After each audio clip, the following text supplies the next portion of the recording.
Sa video na ito malalaman nyo ang nakakakilabot na kwento ni Alex, isang estudyante ng agrikultura na may kakaibang karanasan sa kanyang lolo na isang mangkukulam.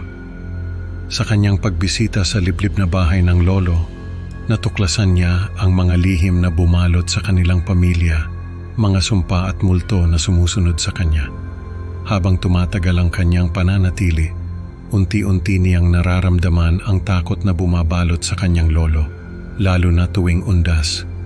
Paano nga ba haharapin ni Alex ang mga anino ng nakaraan na patuloy na sumusubok lumamon sa kanya? Ang pangalan ko po ay Alex. Estudyante ako ng agrikultura at isa ako sa mga masisipag na mag-aral.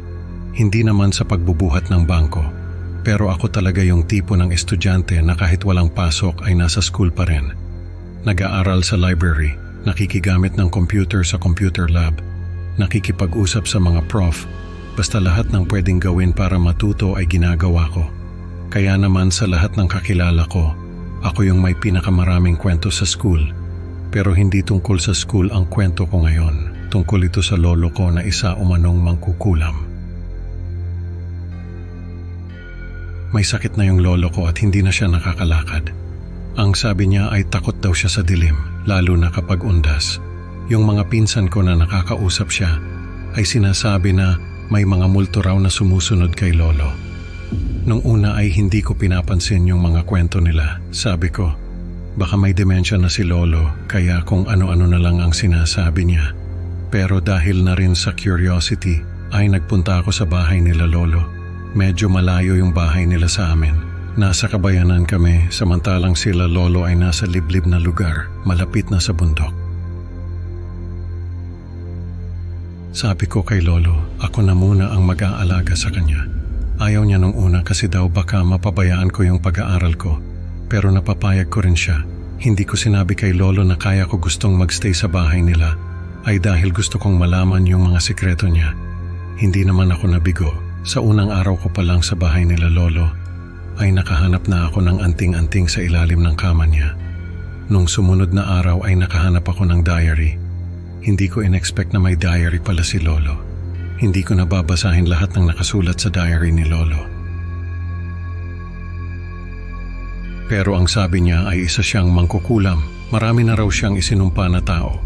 Pero ang kapalit noon ay ang mga multo na sumusunod sa kanya. Takot daw si lolo sa dilim kasi doon siya nakikita ng mga multo. Takot din siya sa undas kasi doon ay mas malakas ang kapangyarihan ng mga multo. Habang tumatagal ako sa bahay nila lolo, ay mas marami pa akong nalalaman tungkol sa mga karanasan niya. May isang beses na kinuwento niya sa akin yung karanasan niya sa isang baryo na tinarget niya ng sumpa. Namatay raw yung mga tanim ng mga tao doon, nagkasakit yung mga alagang hayop nila, at nagkasunod-sunod ang kamalasan ng mga tao. Pero hindi pa raw nakontento si lolo. Sinumpa pa niya yung isang batang babae na nagustuhan niya. Nung mamatay yung bata ay doon na nagalit yung buong baryo kay lolo. Nagtulong-tulong sila para baliktarin yung sumpa ni lolo.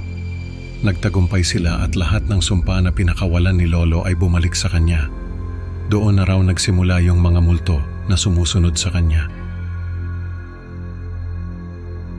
Habang kinukwento ito ni lolo, ay unti-unti na rin akong nakakaranas ng takot na nararamdaman niya. May mga pagkakataon na may nakikita akong anino na gumagalaw sa mga sulok ng bahay. Kapag natutulog ako ay may mga boses na bumubulong sa tenga ko. Parang yung nakaraan ni lolo ay umaabot na rin sa akin. Sabi ko ito kay lolo at ang sabi niya ay ganun daw talaga.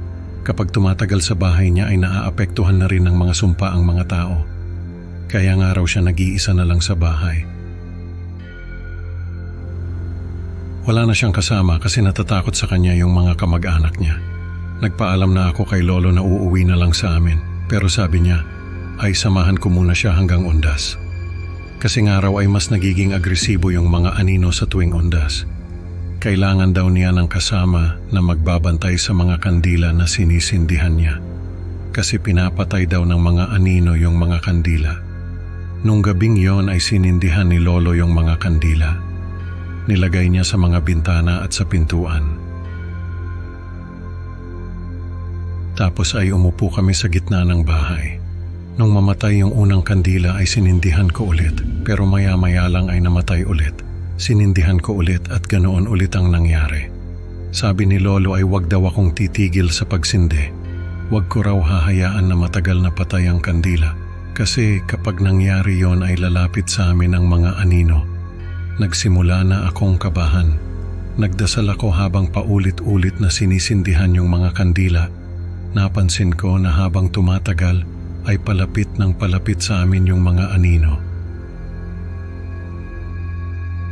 Parang gustong-gusto nilang lumapit sa amin pero natatakot sila sa ilaw ng kandila.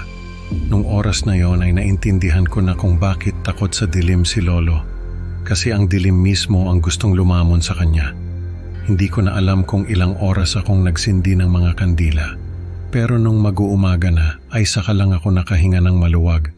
Nung mamatay yung huling kandila ay hindi ko na ito sinindihan. Hindi na rin nagalit si Lolo. Ang sabi niya ay nakaraos na naman daw siya sa isa pang undas. Yun na pala yung huling undas ni Lolo. Nung sumunod na taon ay namatay na siya. Pero bago siya mamatay ay may huling habilin siya sa akin. Sabi niya, wag daw akong susuko sa dilim. Ipagpatuloy ko raw ang laban at wag na wag kong hahayaan na lamunin ako ng dilim. Hanggang ngayon ay naririnig ko pa rin yung boses ni Lolo kapag may mga anino na gumagalaw sa paligid ko, kapag may mga boses na bumubulong sa tenga ko, kapag may mga mata na nakatingin sa akin mula sa dilim. Sabi ng mga kamag-anak ko ay baka raw ipinamana sa akin ni Lolo yung mga sumpa niya. Hindi ko alam kung totoo ba yon, pero ang alam ko lang ay hindi ako susuko. Ipagpapatuloy ko yung laban ni Lolo at hindi ako magpapalamon sa dilim. Nakakatakot isipin na ang mga lihim ng nakaraan ay maaaring bumalik para habulin tayo. Salamat sa pakikinig mga kaibigan. Huwag kalimutan mag-like at subscribe para sa higit pang kwentong nakakakilabot. Hanggang sa susunod, ingat sa mga aninong sumusunod sa dilim.